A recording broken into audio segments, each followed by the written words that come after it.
before we get into any of those reviews or that news, let's just play a little jingle, I guess.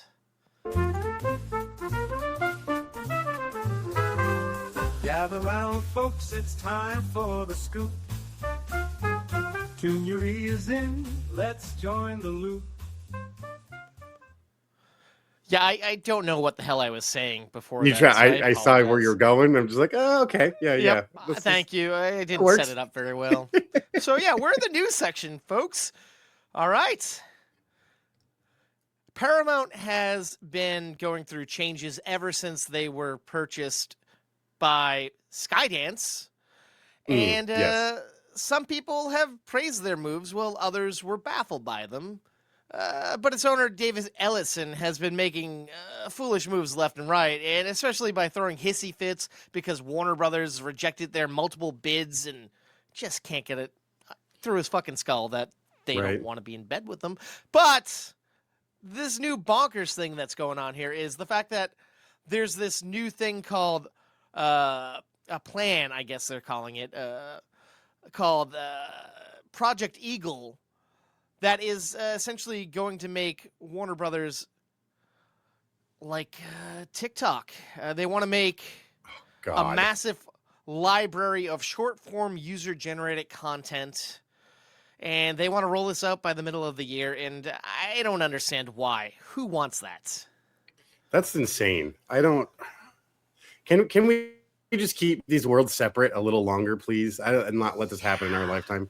Because fucking A, it doesn't hurt to actually take in the story of a movie and let's let it play out. Like I don't need I'm tired of yeah. What is it gonna be? Are you just gonna log into your account and be like, all right, what's fucking Timmy from Cincinnati doing right now? Oh, cool. Is it gonna have anything to do with entertainment, news, or anything that Paramount's? I think there's so many, and it's that's like, the thing. I think we've dulled our palate for like actual long form storytelling so much that there's a lot of people that can't stand, as I will talk about in a review later, one of our fellow moviegoers in the theater screen.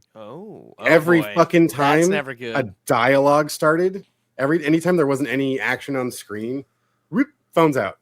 And it was luckily whatever they were doing, it was in like dark mode, so it wasn't terribly bright. But it's always one of those, like, as soon as I was about to fucking yell something at the guy, then he'd put the phone away because something cool was happening. I'm like, this is what's happening. Like, this is what's happening now. Like, it's I just can't people, say no that one I has don't the patience. do that sometimes, but I will be in the back of the theater so nobody sees it. And if anybody's sitting in the back of the theater, at least you're considering that. Yeah. At least you're considering that, you know. But and Jesus I know Christ. it's a sad thing, but it's not like I'm just fucking around. I'm doing stuff like posting for like the show and whatnot. But still, shouldn't be doing it. But it's like, what are we doing? People are paying for Paramount Plus, and you're like, all right, well, why don't we get free stuff from you? And it's like, at the same point, the Ellisons now own a percentage of TikTok. Is this just a move so they can merge the two? I assume it is. And it's like, nobody needs this. What was that platform that had all the short form stories that died? Yeah. No one. Quibi? Which it was ironically is that are we going to come full Vine? circle and come Quibi? Okay, yeah. Vine kind of started trying to do it. I'll give the fact that Quibi made sense. Like, they actually got celebrities. They made shows and movies that were broken up. Yeah, it was actually produced stuff. It's not just people hopping online to talk about doing makeup or what food they're eating or what they think about movies, aka dumb shit like us. I don't know. It's like there's platforms for that. But Paramount Plus isn't that platform. Let me go to those places to take that stuff in, but I don't want my where I get my movies and my TV series from to be doing this shit. I don't need shorts. Yeah. I'm already annoyed by the podcast like channel in Netflix now. I'm just like, yes, I scroll through that. I'm like, what? And none of them are intriguing to me. I'm like, I don't want to watch any of this shit. Or yet again, I'm going to go to the place where all that stuff normally is to watch that when I want to watch Spotify, YouTube, whatever the fuck. It's normally at. Amazon Music's now starting to do that. It's just like, well, all right, fine, but I didn't. I could already listen to it before. I didn't know I had to watch it now, Right. too. Isn't it the same? Yes, it is Yeah. exactly the same. But hey, 100%. like you fun people here watching us live now versus when you could be Thank listening you. to us later on the podcast stream. So But we prefer you do it live. I don't know, We silliness. appreciate that. So thank you. Yeah. So let's go back into more old man rants here, Dennis, with this next story. You know Yeah, I let's love, do like it. I Let's love. fucking do it. All right. Let me pull it up here. Damn it! Sorry, I'm still learning my buttons because I haven't been doing this for months. All right. Buttons. Darren Aronofsky has done something that most big-time directors aren't currently doing. He has fully embraced AI. He just unveiled an animated short-form series about the American Revolution called On This Day, 1776. The series is animated by artists using generative AI tools and voice actors sanctioned by SAG-AFTRA. And this is on, I want to say, like Nat Geo or Lifetime, and it's like, what the fuck? Why? We can't hire people to act like they're in the Revolutionary days? You'd think. I don't know. There's only like 10,000 production companies that have done all of these things already. But no, let's just do away with all of these people's jobs and livelihoods, and let's just generate this shit. No, I don't. Yeah. Whatever. It's. I guess it's gonna happen. Like it. I could totally see his argument being just like, look, if I don't do it, some other chuckle fuck's gonna do it, I think, and the they're point here. going It's to. like, they're gonna win. This is a no-win situation for anyone. Someone's got to break the camel's back because this is happening whether we want it or not.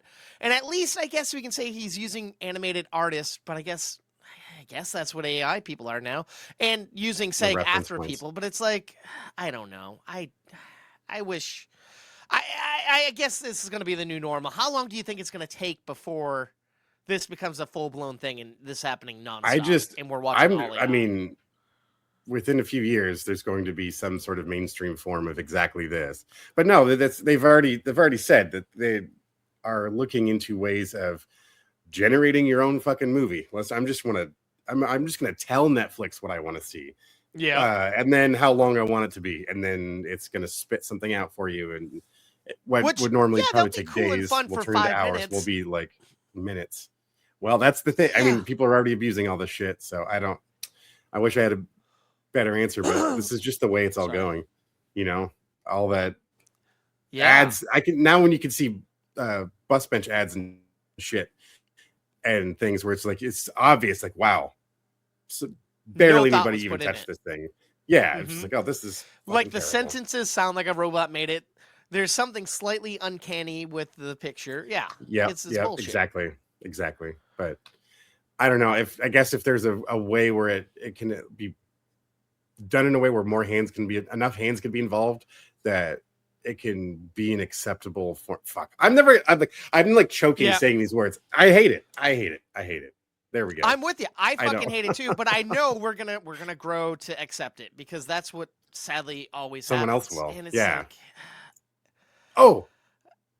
What's shit. up? My bad. I almost clicked a bad button. I almost accidentally clicked end stream. That would have just been, you that son of a exciting. bitch. All right, let's start it over again. This is off to a bad start. So I was trying to hit. It can only go check up our comments from here, but yes. All right. Yeah, mixing things up a little bit though. Yeah, we're making up for Sunday's stream. So for those of you wondering, we're a little midweek stream action here. All right, so this next one isn't the worst thing in the world, but some people are really pissed, and I get it. Alexander Ludwig, AJ Makaka, Steve Coogan, Caleb Jonty Edwards, Helena Bonham Carter, Marissa Long, and Chris Messina have been cast in Mike White's popular HBO series, The White Lotus. And due to the lack of diversity, fans are unhappy. And I get that. It makes sense. But I'm sure this isn't the full cast. There's got to be more people than just 7 people.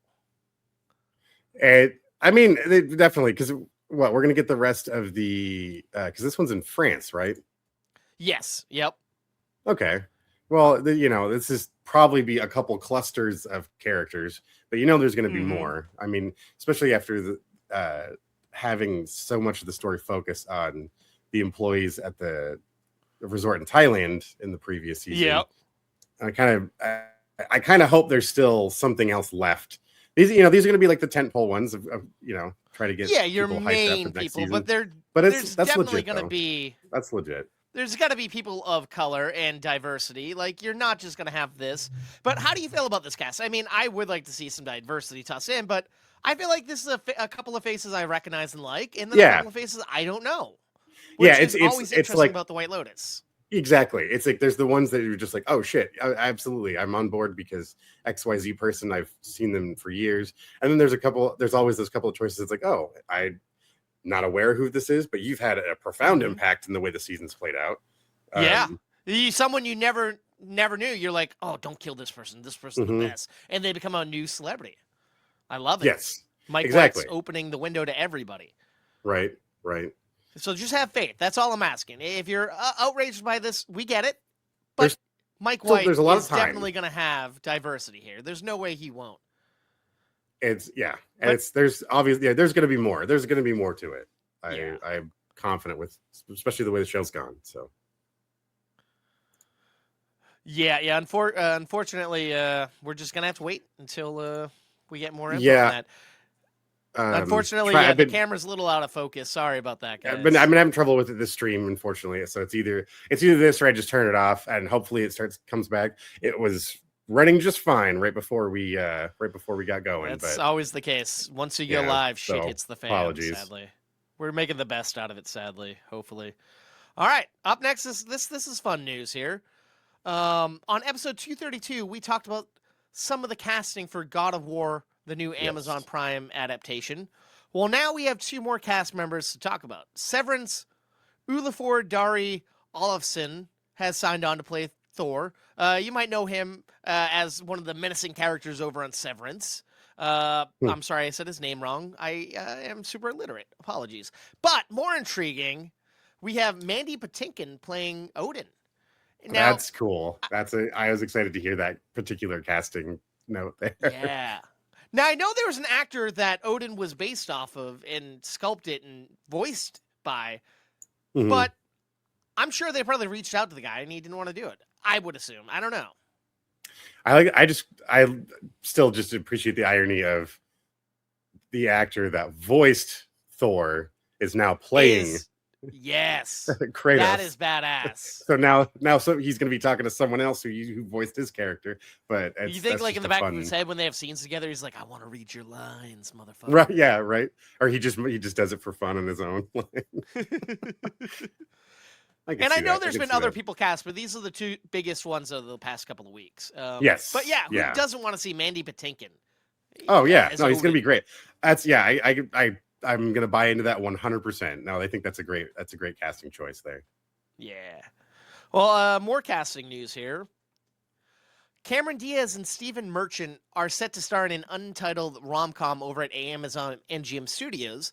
It follows a workaholic Brit, of course, Stephen Merchant, employed by an upscale New York hotel, and he needs to have a wife for appearances. He strikes a deal with a struggling stand-up comic, Cameron Diaz, who's desperate for health insurance. And their fake marriage starts as a transaction, but ends in an unexpected romance. And Stephen Merchant is not only starring in the movie, he co-wrote it and he'll be directing it. How do you feel about this? Interesting. Okay. I'm kind of surprised at this particular pairing, but I guess that's supposed to be the setup though, right? It's an unlikely pairing or a situation that brings them together. So I don't know. I mean, we know they both have the comedic chops for it. That's for sure. Their chemistry would be interesting. I'm intrigued by how that's going to play out on screen. Although not an entirely unique story, this is a kind of a fun direction to take it. Not the normal, not the normal formula. But and I want to know why it's for appearances. Like, what's that? I know there's going to be more once the movie comes out, but it's like I just wonder why appearances is important. I mean, that's always the thing, isn't it? Yeah, like it's that's always going to be kind of the bullshit throwaway reason. The real reason we're here is just to see them get stuck together, Yeah, it's going to happen.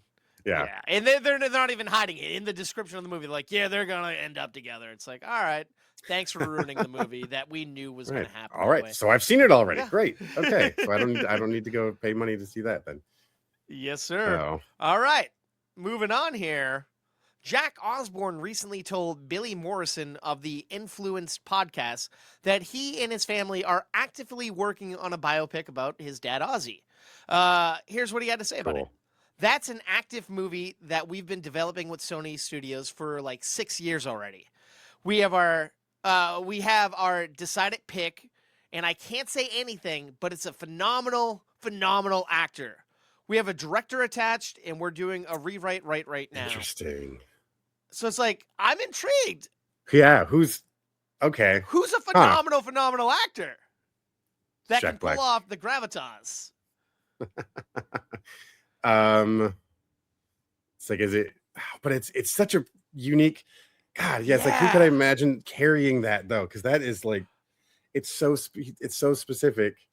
It's like you can't just emulate. Like one person I did think of that I'm like, no way in hell that's ever happening, because who wants to see that scumbag anymore? Would be like someone like Russell Brand, but it's like, no, I don't even think he could do it justice. I don't. Yeah, it's like I need someone who looks like he could beat the shit out of me and not like break his bones doing it. I got a couple of actors in mind, but I don't really fully buy them either. I'm thinking like Johnny Depp, Jared Leto, maybe Colin Farrell, Kristen Bale, but I'm like, none of them have that whole persona. See, and it's also what era are we talking about? Exactly. What stages of his life are we looking at? Because that middle-aged also has a huge impact. Like, because there's definitely there's actors we've seen recently that can pull off other musicians, actors, and biopics and things. But I'm like, I would never buy them as Ozzy. And you can get the accent as close as you possibly can, but I'm still not going to buy the physical presence of the man being in front of you. You know, I'm like, I don't even have a fucking guess. Well, I don't know, but there's like, and then like, all right, so age wise, I don't know. I could see if it's a little older, like a Tom Hardy. That guy has gone some lengths to portray real life people in the past, and Bronson, that was a great movie. True, and that he fucking committed to that one. So fuck yeah. I don't know. There's a lot. Now, would you want to see, like, we're talking different stages? Would you want to see Cradle Grave? Would you want to see a specific area, or do you want to just see a specific time period? I'm kind of open to anything. It's more like we've heard all these urban legends surrounding the man, so I kind of something. A through line where we're getting a more intimate look at what his personal life was like, and not just because you can still see him on the stage, and you can see videos and things of him performing, but it's the stuff behind the scenes, the classic musician biopic kind of format, but it's going to be wholly unique for this man, like there's no one else. Now, like speaking of that, they just dropped a new full-length trailer for Michael. Any interest in that movie? Yeah. Oh, totally. Yeah. No, I'm intrigued. They played that trailer on the news the other morning. Nice. I especially that impact. I mean, he was the fucking biggest musician on the planet at one point, and his music still has an impact today. But I can't help but I'm curious. I would go check it out. And that's another movie where you got to get the right actor to do it. And I feel like they got his nephew. How else? I mean, you can't get much. The voice was already sounding great. Like it's the little bit that was in the trailer. It's like, okay, this is. And then Coleman Domingo as Joe Jackson, man. Have you his prosthetics? It's crazy looking.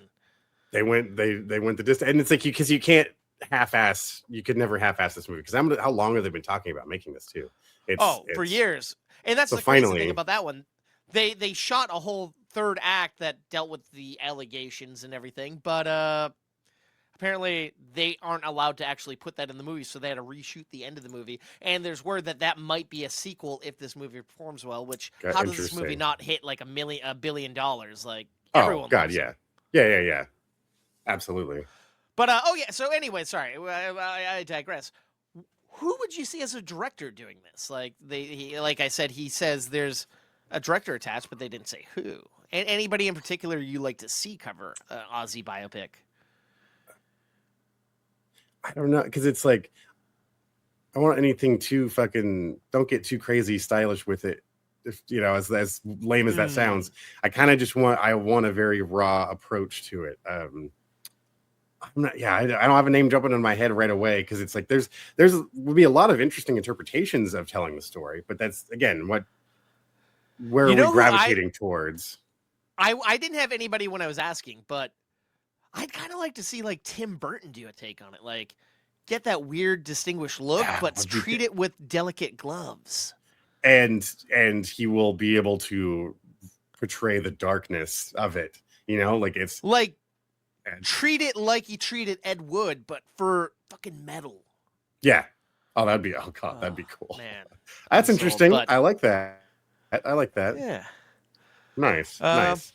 Yeah, all right. So I guess we can move on here, I suppose. Marty Supreme scene stealer Odessa Azan dropped out of the film adaptation of Holly Brickley's novel Deep Cuts. After reading the script, she realized the character she was cast as was half Mexican, half Jewish, and as luck would have it, she's not Mexican. And there's some backblow. And here's what she had to say about it. I went in for Percy, the main character, but was offered Zoe instead, and instantly said yes. I'm so pissed, y'all. I hadn't read the book and should have paid more attention to all aspects of Zoe before accepting. And now that I know what I know, fuck that. I'm out. I'd never take a role from someone else that's meant to do it. That should do it. That's not me. There's a plenitude of people more than capable of playing this role, and I'm not one of them. I can't wait to see who they end up casting. Do you believe this, or do you think this is just trying to save face? I feel like it's the right move. I mean, come on. There's got to be so many times where actors are getting offered roles where they come from some other source material that they're not familiar with, and just like, well, fuck yeah. I mean, they're seeing pages. They're seeing sides. Yeah. They want to go for what that is. Not everyone is going to do this deep dive in the background. In fact, aren't there some actors that avoid doing that because they're trying to portray read, like, their own the words? Yeah, it's like, no, but what we're making is here. I'm not trying to be a copy of that person over there. The writer, the director, their vision is in these pages right in front of me. So I don't know, like that's good on her. If she just felt it wasn't for her and just trying to open it up for someone else, then I don't think there's any harm there. She could have taken the paycheck and said deal with it, but good call. All right, this next one could have just not acknowledged anything and just moved on, but didn't do 100%. That either. So fair enough. Yeah. Sorry, I cut you off there. This next one I'm rather intrigued by. Kumail Nanjiani and his wife Emily V. Gordon are adapting the popular Image comic Sex Criminal over at Amazon. Sex Criminals is centered around Suze, a normal girl with an extraordinary ability. When she has sex, she stops time. One night, she meets John, who has the same gift. And as they do what any other sex-having, time-stopping couple would do, they rob banks. I feel like this is right up these two's alley. Like, who doesn't want this? Okay, that sounds like fun. All right. Right? Wild. It's like, that's one of those stories where it's like, oh, this could only work in a comic book, but fuck, no, they're making a movie. All right, that sounds... Where are we writing the line here? Is this going to be closer to a comedy that it's like a sexy crime comedy, or is it a sexy crime movie with a little bit of comedy? Like it. Yeah, I don't know. It's a fine line to walk.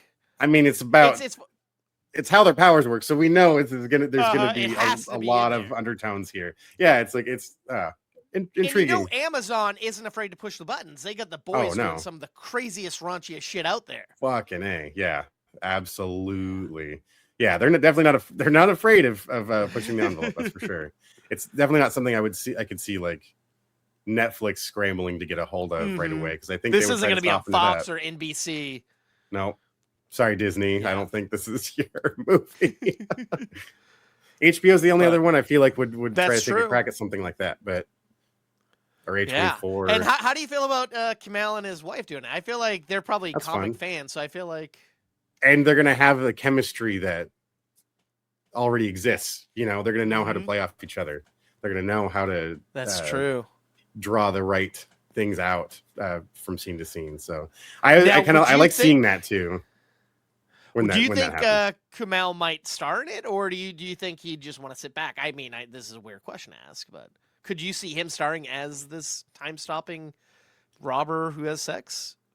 Why not? I don't think he got all shredded for nothing, and he's been maintaining it. So, damn. Did you ever watch that Chip and Dale's show he did? No. About the That's on cry of is it on Paramount Hulu, or I something? think? Oh, is it? I'm not too Oh. sure. I think Hulu. I could be Oh wrong. shit. FX, I remember hearing maybe? I about it, don't but know. no, I didn't. I just didn't get to it. I was intrigued, but same here. Yeah. So Because it's yeah, like it's about hopefully the that show. founding of Chippendales or something. I think so, and some Is that crazy like shit that happened and went into it, getting the money and stuff. I think. Yeah. I should just turn my camera off. This is terrible. You can do This it if you can't look want. good. It's up to you. It's All right. I don't know. Anyways, Fair sorry. enough. All right. This next one, not as intrigued because I'm not a teenager, but let's see what you think about this.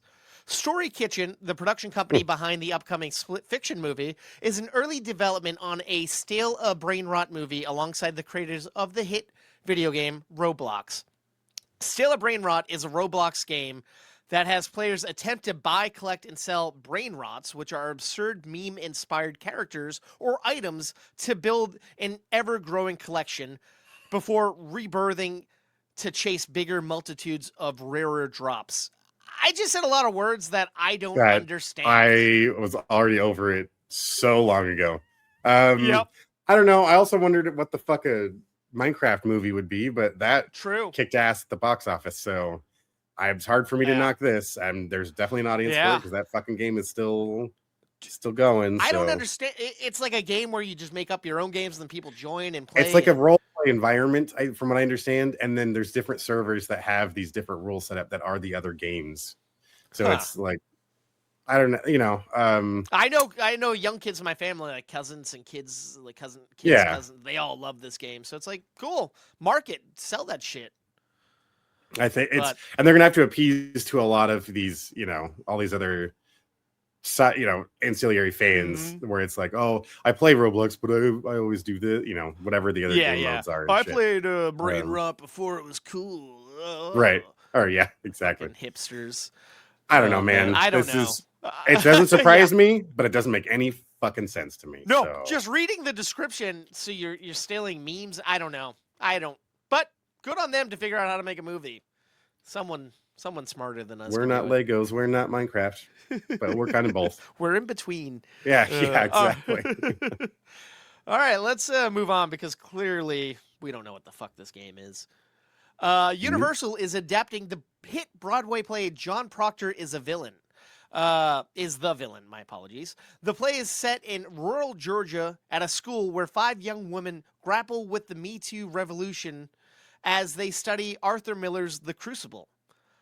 Oh. I don't really know this play, but I've heard of it before, and I feel like why not try to adapt that? I haven't read it since high school. The Crucible, but yeah, The Crucible, yeah. Interesting. All right. I mean, I always find it intriguing when you get these popular like stage plays that then get the big screen treatment. There's definitely been some, across the board, good and bad ones in the past. So true. It sounds like a very that sounds like a relatable setup and story. And if it was that popular, then there's an audience already. Yeah. Oh yes. The Broadway fans are probably going to come out and check it out, and people who are intrigued by it. I guess Sadie Sink from Stranger Things stars in it, so I'm wondering if she'll come and be in the movie as well. I know she's going to executive produce, and I think Tina Fey might be executive producing as well. Oh, cool! All right, so there's some good. Me a bit. Yeah, it's like there's a really solid mind behind this getting finished too. So that's great. Yeah, good. Yeah, that's the person. That's somebody you want in your corner making fucking anything. Yeah, you can't go wrong with the movie if you got her in your corner. Yep. All right. Yeah. Well, this next one kind of intrigues me a lot more than this one, I'll be honest.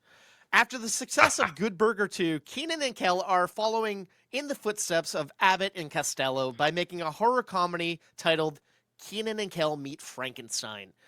In this movie, the All That duo will play 2 delivery drivers who routinely drop off items, and one night they end up at a terrifying, eerie, creepy, out-of-place castle and accidentally awaken Frankenstein's monster, turning an ordinary night into a fight for survival. Fun. I don't know. I'm on it's board, weird, man. but it's like I'd watch the shit out of that. Right? It could be really bad, but it would be great if it's not. But it's like, you know what? It would just be fun to see them together again. Especially with the slightly different context. And not do characters we've seen before. Yes, exactly. It's like you guys have the chemistry. Let's Yeah. just And it's let's like, play on why that. did it take this long for them to get back together and to do stuff? Like, Our age group, we that's finally hit the true. point. We are the ones consuming this stuff. So there, it's only because we are finally the ones buying the tickets, taking those who have kids, taking their kids to the movies and shit. Now this is why we are in the crosshairs for all Yep. this nostalgia bait stuff. But I mean, how I'm here great for is it? this one. Like, we're getting a modern day like meets Frankenstein. Like everyone's always like, Yeah. oh, who should meet?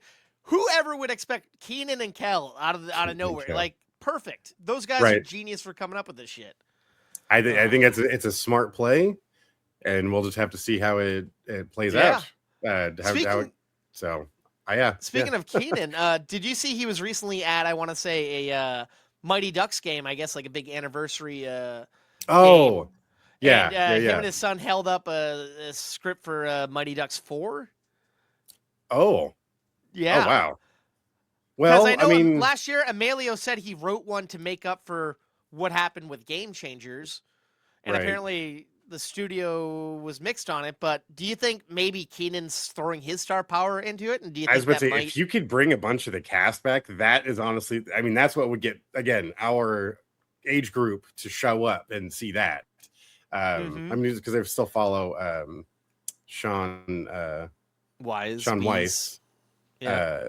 And I saw it because I think he was in that photo of all of them together with their character jerseys on and shit. And it's like, oh, that's awesome. And I love that so many of them still embrace all of it and appreciate the fans still appreciate them. But that's interesting. No, if you could get a few more of them and I guess in there too, that'd roughly be fun. what I guess the script is like. Sure, of course, Bombay left the Ducks, I guess, and they brought Timothy Oliphant in for the show or whoever. But I guess this is going to be like one of the other Ducks and Keenan are trying to get Bombay to come and coach a female hockey team. And I feel like that could be a fun twist, kind of what they're doing with the next season of Ted Lasso. It's like, why not give the girls a chance to enjoy hockey? And sure, hell yeah, new sports heroes. I mean, there's a whole league, so that's all just not unexplored terrain, but another story to tell, and it's already in the same vein. We already kind of know what we're getting into, right?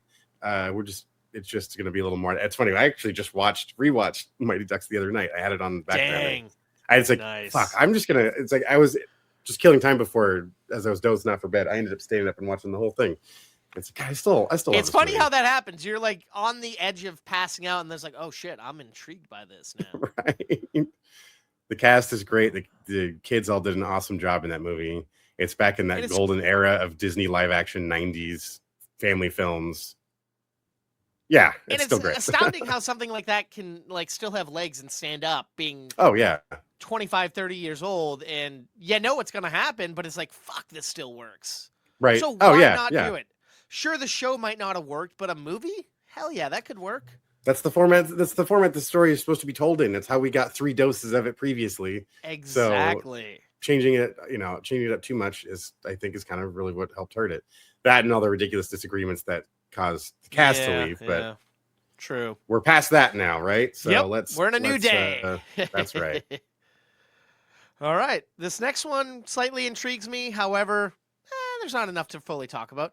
Sony Pictures has landed the pitch Guinevere, a new take on King Arthur's story told through the eyes of his wife and Queen Guinevere. I feel like that's a cool premise, but I don't know. What do you think? There's a lot of King Arthur, like the King Arthur stories have been told, ad nauseum, right? At least this is a different perspective. That is an interesting way to do it.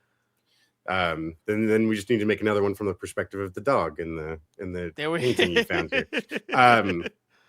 No, it's like, okay, I'll check that out. It's like Priscilla was interesting, and that was a great twist. I don't care about Elvis, but I wanted to see that because seeing that it's unfold someone from who her you know eyes. of.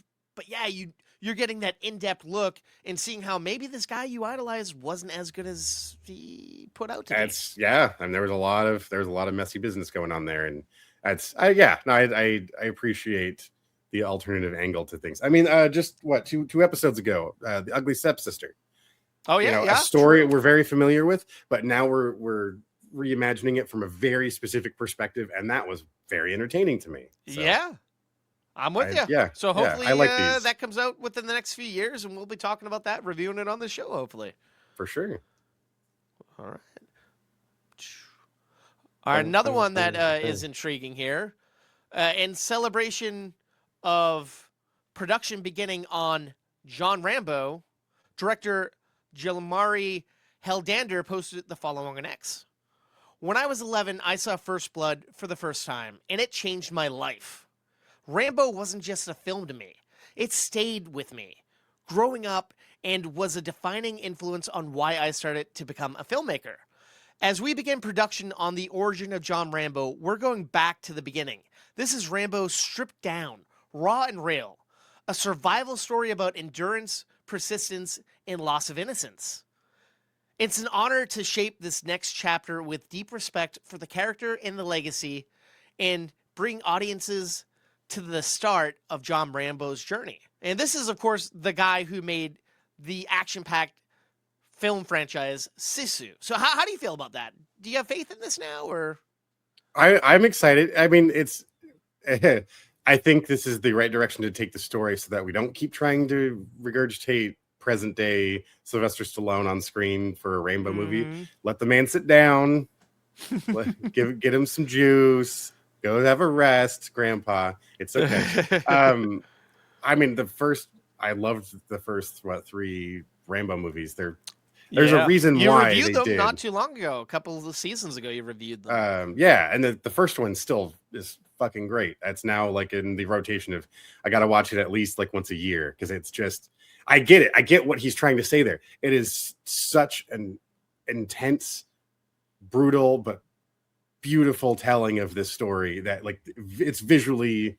I think it's visually stunning. It captures that 80s grit that defined that era of action films, and while still being like truly a good film, not just about the explosions and whatever the fuck. It is like, this is excellent filmmaking that occurred with Rambo. Now, this is clearly what we're aiming for, though. You know, not like the last Rambo movie we got, where it's like, let's just put him in another situation. Was the last one the one when he went to Mexico and was just so like, what at the end he went to, it was most of it was on his ranch. In fact, did he even leave? Kind of boring. Did he go to Mexico? Now, I like that movie that came out back in 2008 when he went back. That was badass. But then it's any guns? You never can change anything. Like a Rambo movie. But what I really like about what this director said is the fact that this is going to be stripped down, raw and real, and about the loss of innocence and about endurance and persistence. Like, that's what you want, because he wasn't always this badass, hardened bad boy. Yeah, he had the skill set by the time we see him in Rambo, or in First Blood. But how to see him gain those skills, or at least to see them put to use for the first time, will be an interesting story, because that's what shaped him into who we end up following along for the rest of the rest of the series.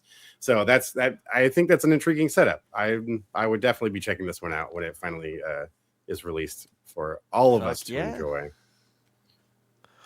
Well, hopefully you're going to check out this next one. I say that knowing you will not, but I will. It's been 3 years since fans have been sitting on pins and needles with that cliffhanger ending of Fast X, not knowing when we'd see Dom and the family again. But now we finally have a concrete release date for the supposed final film in the Fast and Furious franchise. And that date is March 17th, 2028, aka St. Patty's Day. Hey. And not only that, but it'll be called Fast Forever. I like. Oh, because putting forever in the name always totally means it's the last one, right? No, right? Jesus Christ. So all right. I'm envisioning you're sitting in the theater with your Shamrock Shake, and you're hoping this thing is at least, are they going to go to another dimension? Well, this is the thing. So they left this off on a crazy cliffhanger that should have been made years ago. So it's like, clearly time has passed. If you want, it's like, how you doing that? But they keep saying we're taking it back to the streets of Los Angeles, and it's like, you've surpassed that. How do you go back to grounded shit in Los Angeles? You can't. Time travel. I don't know.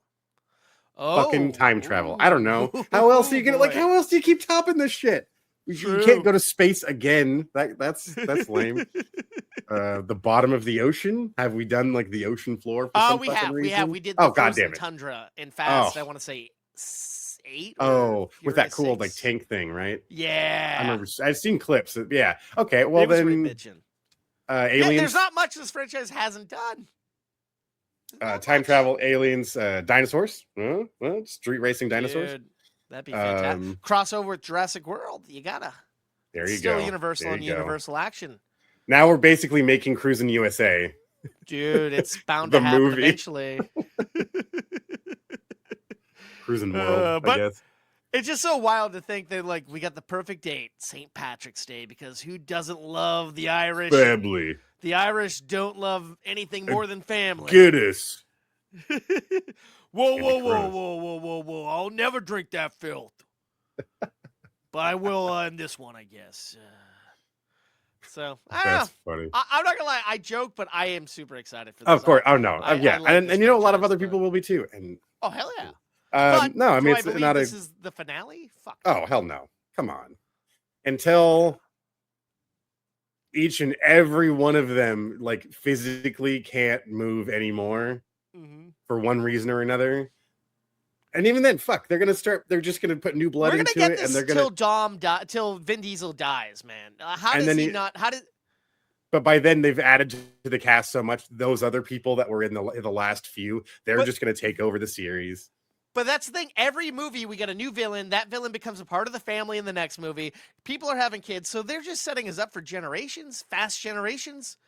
And I guess we did talk a few episodes ago about the fact that there's word that they're going to be doing a prequel series of Dom Toretto as a kid. So it's like they're not done with this world in the slightest. No, not even close. So Universal's just going to fucking squeeze every goddamn And we got to get another Hobbs and Shaw.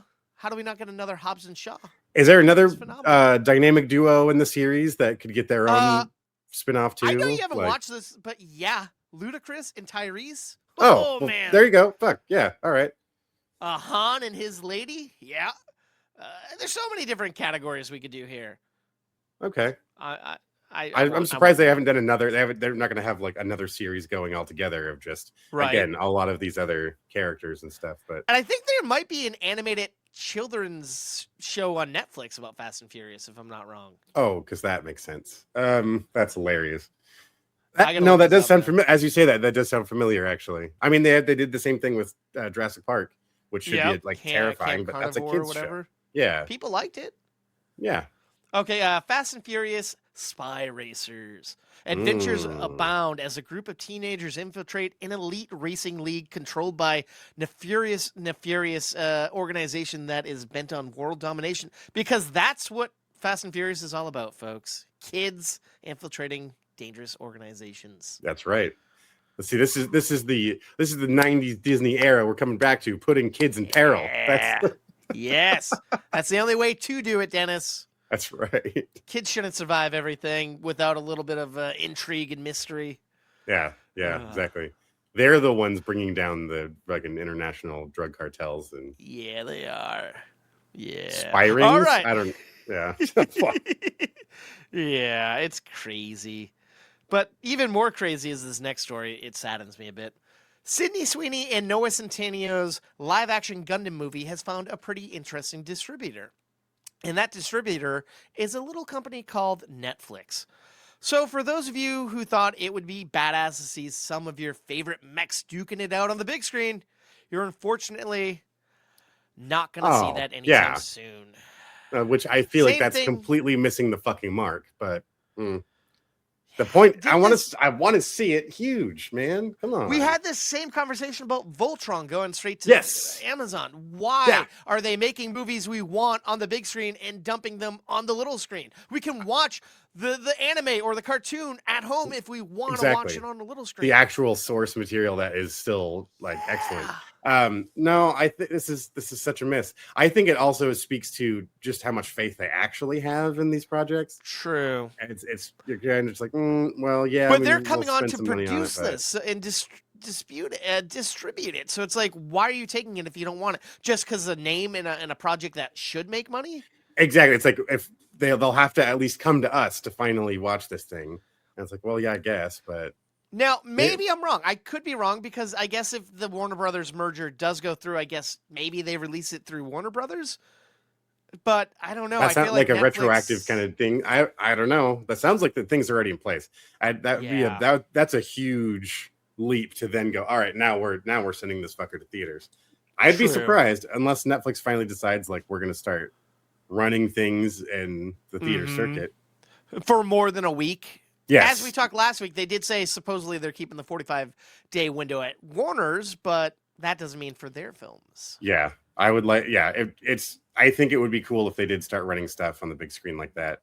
Especially their tentpole movies that do end up being really good. I mean, Yeah, Extraction like would kick Extraction. ass. Yeah, that would Uh-huh. kick ass on the big screen. Do a double feature. Right? There's so many different things that would work perfectly. But I guess time will tell. Fair And enough. hopefully Yeah, they'll course exactly. correct. I think the studios have zero expectations as well. So hmm Unfortunately, it's the blind showing the blind at this point. right. All right. Speaking of big tentpole movies here, Christina Hodson, who is best known for writing the screenplays for Birds of Prey and the fantabulous Emancipation of One Harley Quinn and The Flash, is rumored to be writing Batman the Brave and the Bold, or whatever the first Batman movie will be called in James Gunn's DCU. And sadly, this news has not sat well with Batman fans because Hudson's previous DC movies have been critically panned. But I feel like that's kind of not cool because it's not her fault. She wrote good movies that might not have been executed to the fullest degree. Right. Yeah. That's passing through a lot of hands, and there's a lot of people that have to put their input in. But um I don't know. It is like a kind of it's a fan favorite story. So Mm-hmm. You got to do it justice. And yeah. at least this person has been in the world of DC. I'm not going to lie. I love that Harley Quinn movie. I Mhm, rather enjoyed most of The Flash. I didn't agree with everything that happened in it. But mhm. I don't know. Yeah. I think it's like I think they're it's like, oh no, we're not gonna just start spamming out movies like Marvel is over there. We're not gonna do it. We're not gonna do it. Never mind, we're totally gonna do that. And it's like, oh, Now, well, I agree with okay. the TB in chat here saying, I think if Gunn has faith, that says a lot. And honestly, you're not wrong because Gunn would just write the movie himself if he didn't have True. faith in someone else stepping in. And this is someone he fully does trust. So why not put that person in charge of this? It's very true. And this goes back to a story we recently just talked about a few minutes ago. She's also supposed to be the writer on Fast Forever. So if that turns out to be a good movie, maybe this will make people more excited. Right. Right. Yeah. Well, But okay. yeah, we'll see.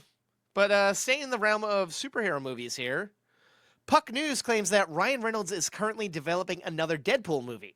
They loosely imply he's doing this to take a little bit of the heat off his wife and her current legal battles. Hmm. How do you feel about A, him doing another Deadpool right now, and B, do you believe that this is gonna be just to kind of smooth things A over, smoke win back screen. a bit of the audience? Yeah, I don't. I think that's a lot of speculation to assume that's why, because I agree. that's a fucking mountain of a machine to get moving to get a Deadpool movie made. But then again, who Yeah. else can get it made but him? True. You know, so it's also as successful as the last one was. It didn't surprise me he'd be willing to then come back and do it again. Yeah. It's just the last one was so good too. I'm kind of like, oh, can See, we just enjoy what? Yeah, I'm mixed on that. Like, I love Deadpool. Deadpool 2, did not care for Deadpool and Wolverine. I liked, but it was Mhm. too much fan service. I want this to go back to just the rawness and him and not just what will make fans happy. It's like they'll be happy with a good movie. Right, right. So I think maybe that's and you aren't the only one that felt that way. And maybe that's where some of this extra speculation is coming of like, oh, he's pushing this movie out to try to make their house look cool again. I could see that. I could understand that reaction based on the critical reaction of the first three Deadpool films. So Now, where would you want to see Deadpool go? Because this essentially would probably take place after Secret Wars. So, would you want maybe he remembers everything if they do actually rewrite the whole universe? Like he's the one character that sticks around and he that recalls. could remember. Yeah, absolutely. Because you gotta keep that breaking the fourth wall alive, make everyone else wonder what the fuck who he's talking to, shit like that. But that would make sense because I feel like that's something that's happened before in the comic. I've never got super deep I'm not too into sure. those Yeah. books, but I feel like that was a kind of a recurring theme of an almost godlike omnipresence of knowledge. You know, like it's when he starts crossing dimensions, it's like, well, he knows where he came from, and that And awareness of what he, where he is. yeah. So And if Jackman is still playing Wolverine in the future of the MCU, do you think this has to then be, all right, Jackman's back, we're getting Deadpool and Wolverine 2, or do you think this would be more standalone? Do you think maybe we'll get Brolin back as Cable because he was disappointed he didn't come back for the last one? I don't know. I like Brolin as Cable. Yeah, he was good. I don't know. It's like you can't just. I feel like Deadpool and Wolverine. You can't just do that again. So Yeah. you gotta really give us something fun to bite into. And it was so the way. Oh, yeah. No. I asked you. No, just the way they took the last one. It just got so big. It's like, is he gonna shoot a car into space now next? And then I mean, that would be appropriate for him. That would actually make sense. That does actually sound like something they would do. If anybody could do it, it would be him. But I don't know. He has said if Deadpool comes back, he wants him to be a part of an ensemble and not the main focus. Do you think? But he doesn't want him to be like an Avenger or an X-Men. So do you think he'll do X-Force, actually do it justice? Or do you think there'll be some other ensemble he could fit in? I'm sure there's a team. X-Force, I hope if they do a true X-Force movie, it's really gnarly. Shouldn't be a jokey. It should just be a straight R-rated, like he bloody should be the action joke movie in this badass, intense movie. Oh, and yeah. Whatever this Deadpool project is, but well, no, X-Force, I mean if they did the X-Force, if it was a bad, like he'd be the only jokey, funny part about it. Everything else would be like an action movie of. I suppose so. I just remember the ones I read. It never carried that tone. Never had like the dozen or so of those comics. I don't ever recall there being a comedic tone ever. Fair it's enough. So because that's kind of what I recall is the focus is you're stepping away from the rest of the group because we're going to do the shit that we can't be seen doing. We're going to do the deadliest step. We're going to do the shit that the world won't even hear about. Kind of that kind of vibe. And then all of the characters that usually get brought through there are some really hardcore mutants that are either they've had some gnarly backgrounds or they're always like inches away from death, whether that's characters being able to literally communicate with the dead or turning into crazy, terrifying beasts or all sorts of wild shit. And then just Logan being the center of it. He's kind of being the team leader. Dang. X-23. Like you get to bring all these really cool characters together. Very interesting ones, but in a very brutal context. I think you might be right, TB. Deadpool being 100% serious and gritty won't feel right, and audiences probably won't accept it. But I think if he stays kind of his self and everyone else is serious, it might play a little better than just changing his tone. I don't think we're going to change his tone voice. But we don't even know. Maybe it won't be that type of movie, I guess. Yeah, exactly. But is there anyone in the whole oeuvre of Marvel that you would love to see Wade Wilson and Deadpool teamed up with? Like that we haven't seen on film, or if we have seen on film? I mean, I want to see him piss off Frank Castle. That would be hilarious. Ooh, those two could go at it. It's the classic, the straight serious guy that's all about Deadpool, business. Spider-Man versus that's a good pairing. That would be hilarious. That's just cracking jokes left right there. Who do you think would win in an argument? Like I feel like Peter could go at it with them. Like intelligence doesn't matter. Deadpool, he's always going. Wade Wilson will just keep. Yeah, he's going to maintain his like. Oh, dude. Punisher popping up in Spider-Man is definitely going to be badass. I can't wait to see that. And rumor is they're going to be hunting down Hulk, who's on a rampage. That could be pretty dope. Damn, that's a gnarly. Yeah. It's a tall order, but speculation, I'm here for it. Yeah. yeah. But no, yeah. So yeah, Punisher, Wolverine. I mean, Punisher, Spider-Man. Anyone else maybe we haven't seen yet brought to life on the big or small screen? Oh, I mean, there's tons of them, but God, I don't know. See, this is where I think sometimes the speculation can get too dangerous because then we're starting to build up something that's not even True. there to begin Yeah. with. But Building I am something in our intrigued heads by that's not- where it lands, though. You know, I'm still here for what that journey would be. Speaking of the small screen, have you dug into Wonder Man yet? Not yet. No, Me that I neither. haven't. It's been Fallout in the pit, and Ooh, I hear Fallout's now complete for the season. How that yeah, I goes? saw that.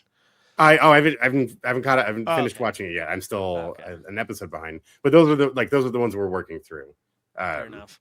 Now that it's over, I think Sarah will want to dive in. Night of the Seven Kingdoms. That too. I've heard good things with the 3 episodes in, and people are loving it.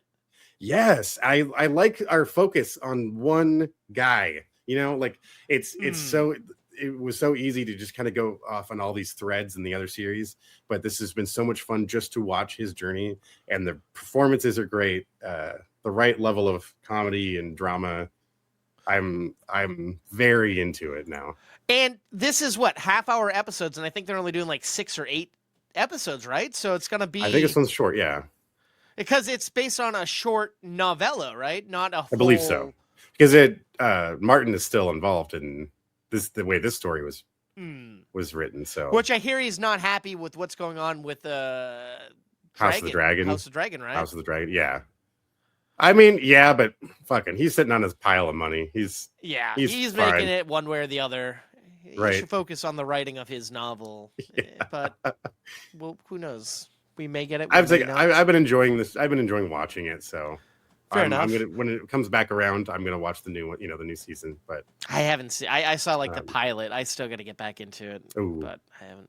But if anything, I think I'll start with Knights of the Seven Kingdoms. Is that what it's called? Yeah, because it's that I believe sits between the two. Like it's like 100 years between each or something. It's like untouched by either story, more or less. You'll recognize names, obviously, house names, but dude, I don't recognize shit. I can watch a full season and get names thrown at me left and right. I'm like, wait, who's that one person? That maybe I'll know the actor's name. It's like all above me. If they haven't been on screen in like an hour, I'm like, I forget. I'm a dumb. Well, I mean, you'll hear like the Targaryens and Baratheons and like the main people we heard about at the very beginning of Game of Thrones through even House of the Dragon as well. So it's yeah. But hey, maybe that's something. Maybe when I get back from my vacation, maybe I'll do a watch along of that. 8 episodes, half hour. That's easy to breeze through, I think. Oh yeah, I think, and you'll have fun watching it too, because I like it's not taking itself way too seriously. That's what I hear, and that's what I like, because I feel like Game of Thrones is so prestige and takes itself super serious. Even the bits of comedy that are in there are still a part of like the intrigue, you know, like it's yeah. I think you're gonna. This will probably be the one you like more than the other 2 series, if I had to bet. If I had to put a bet on it. And don't get me wrong, I love Game of Thrones, and I liked what I saw sure. of House of Dragon. It's just there's so much TV content right now. Oh trying to stay on top of that and see every movie that comes out. It's so fucking hard. It's a lot. It's a lot. Who has an addiction to movies? All right, this next one, staying in the realm of Marvel. Sorry, we've killed a lot of time on this Deadpool talk.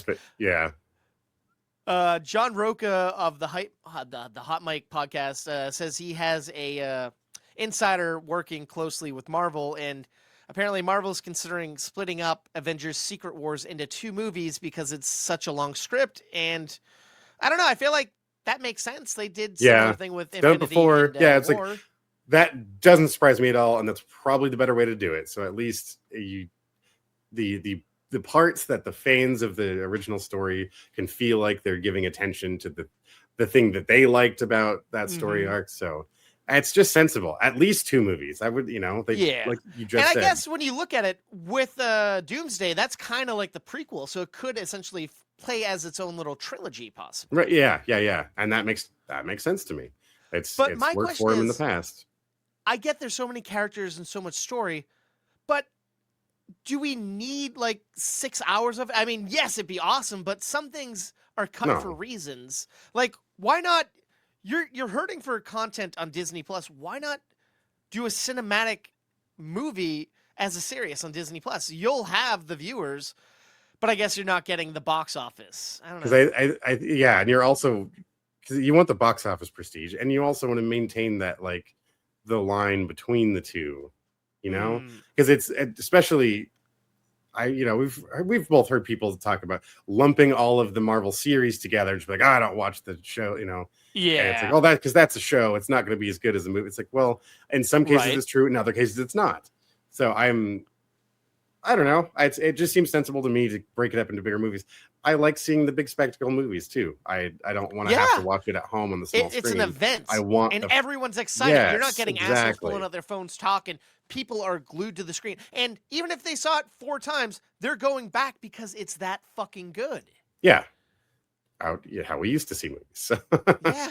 That's how movies should be. But Yeah. I don't know. And like you said, people don't take the series as well. They think, oh, that's lesser.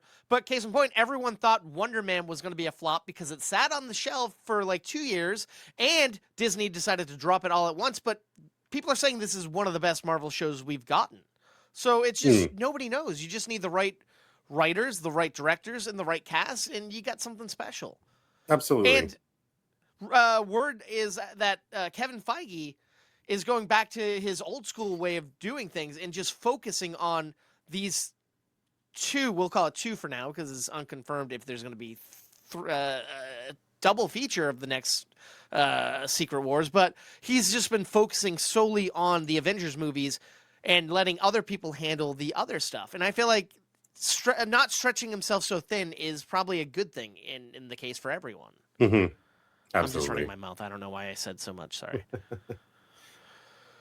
Well, up All next. You can do this for me. You got it. We're doing Press for Send Help, a movie we're going to be talking about in a few minutes. Sam Raimi was asked if he's ever going to make that elusive Spider-Man 4 film that he never got to do, and he had the following to say about it. Right now, Marvel is very successful on their own tangent with their own Spider-Man. Yeah. Where he is involved with the Avengers and other superheroes. So I don't think it makes sense right now to break up that great successful run they're having just to allow me to make Spider-Man. But I'd love to. The day might come and I'd love to do it. So it's like, I guess we're not getting stuff, but that sounds kind of hopeful, I think. He's worked with Marvel and Doctor Strange. Do you think it's ever a possibility? I liked that movie. Is it a possibility? Sure, it's possible. But I'm with I agree with his statement. Now's not the time to then shake up all of the momentum that they've had going with an incredible actor and the rest of the cast that has been surrounding him. The stories they've been telling have been entertaining. The way he's been involved with the other stories, great. Why rock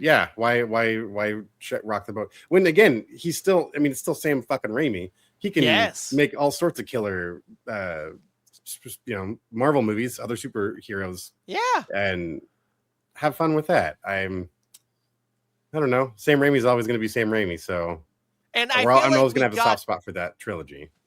Agreed. And I feel like we got a little bit of closure having that iteration of Spidey pop up in No Way Home, and there's no way in hell we're not getting him in Secret Wars. You're not going to have Battle World or Battle Planet and not have all the Spider-Men. Maybe I think, but some, but duplicates of characters and having fun with seeing all these other iterations and a topic that's been well covered in multiple different characters, movies or series. I think Loki has been one of the best Marvel series so far, and I loved that seeing behind the curtain into that part of the world and where what Deadpool did with that stuff too, and there's always going to be a pocket where it could exist. We don't need it right now, though. I think that's a little much. Yeah, you're not wrong. So, time will tell. Maybe we'll get it, maybe we won't, but why force it when we have a run of great Spider-Man films happening right now? Exactly.